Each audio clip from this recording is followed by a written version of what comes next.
আসসালামু আলাইকুম। তো বাসা থেকে বেরোইলেই ছোট একটা আম গাছ,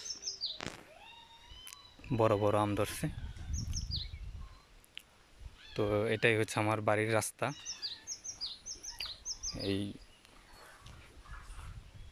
রাস্তার পাশেই আমাদের পাটের ওই জমিটা, যেটা আজ থেকে 7 দিন আগে পানি দিছিলাম। পাটের বীজ জ্বালায় না, তাই তো ফাইনালি যাই দেখি কি অবস্থা, বীজ কি আদৌ জ্বালাইলো কি না। তো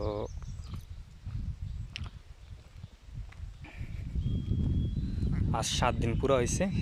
তো দেখতেছেন মোটামুটি 7 দিনের পাটের বীজের অবস্থা এই সাইজ। তো এইখান থেকে,